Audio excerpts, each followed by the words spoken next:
آج کل social media پر مردوں اور عورتوں کو یہ سننے کو ملتا ہے کہ تم ایک ایسے انسان کو ڈیزرو کرتے ہو جو تمہیں ہمیشہ خوش رکھے، جو تمہاری زندگی مشکل نہ بنائے۔ یہ جملہ سننے میں بہت خوبصورت لگتا ہے، لیکن حقیقت یہ ہے کہ اس طرح کی سوچ اکثر ہمارے رشتوں کو خراب کر دیتی ہے۔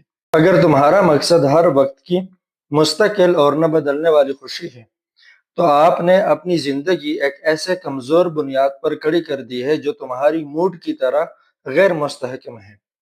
جس طرح خراب کھانے سے یا کام کے پریشر کی وجہ سے آپ کا موڈ چینج ہوتا رہتا ہے، اسی طرح خوشی بھی ایک احساس ہے جو آتی جاتی رہتی ہے۔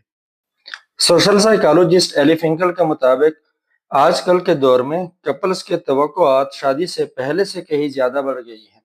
وہ یہ چاہتے ہیں کہ شادی انہیں ایک مکمل طور پر بہترین انسان بنا دے، لیکن شادی کوئی آرام دہ جگہ نہیں ہے۔ ڈاکٹر ڈیوڈ شنارچ کے مطابق شادی ایک گروتھ مشین ہے، یعنی شادی کا اصل مقصد صرف خوشی نہیں بلکہ ترقی ہے۔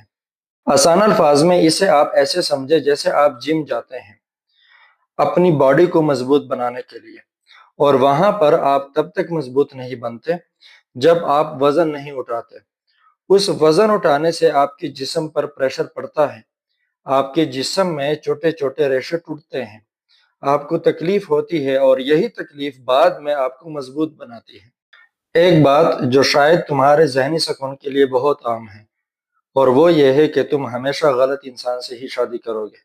ریلیجیس اسکالر اسٹینلے ہووس کہتے ہیں کہ ہم کبھی بھی پوری طرح نہیں جان سکتے کہ ہم کس سے شادی کر رہے ہیں، اور اگر ہم جان بھی لیں تو شادی کے بعد انسان خود بھی بدل جاتا ہے، کیونکہ شادی ایک بہت بڑی اور گہری چیز ہے۔ یہ تمہاری ساری کمزوریاں سامنے لے آتی ہے، تمہاری بے چینی، تمہارا صبر اور تمہاری خامیاں سب ظاہر ہو جاتی ہے۔ لیکن یہ جو ٹکراؤ ہے یہی اصل فائدہ ہے، جیسے لوہا لوہے کو تیز کرتا ہے۔ تمہارے اختلافات مسئلہ نہیں، بلکہ یہ ایک ذریعہ ہے جو تم سے تمہاری سیلفشنس کو نکال کر تمہیں بہترین انسان بناتی ہے۔ اب سوال یہ ہے کہ ہمیں اسے کیسے سمجھنا ہے۔ ہمیں اپنے پارٹنر کو خوش کرنے کی طرف نہیں بلکہ اسے سپورٹ کرنے کی طرف جانا چاہیے، کیونکہ جب ہم اپنے پارٹنر کو خوش کر رہے ہوتے ہیں تو اس کا مطلب یہ ہے کہ ہم اسے ہر مشکل سے بچا رہے ہیں، لیکن اس میں ہمارے پارٹنر کا نقصان ہوتا ہے، اور نقصان یہ کہ اس کی پروگریس رک جاتی ہے۔ لیکن جب ہم اپنے پارٹنر کو سپورٹ کر رہے ہوتے ہیں تو وہاں پر ہمیں اپنے پارٹنر کی بھلائی کے لیے سچ بولنا ہوتا ہے، چاہے وہ کتنا مشکل ہی کیوں نہ ہو، اور وہی سچ ہمارے پارٹنر کو مضبوط بناتی ہے۔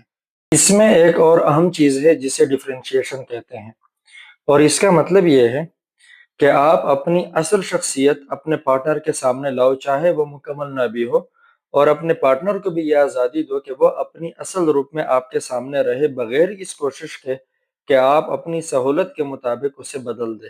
اس لیے سول میٹ ڈھونڈنے کی بجائے شادی کو ایک بڑی اور ایک طویل ایڈونچر سمجھو، جیسے کوئی کہانی ہو۔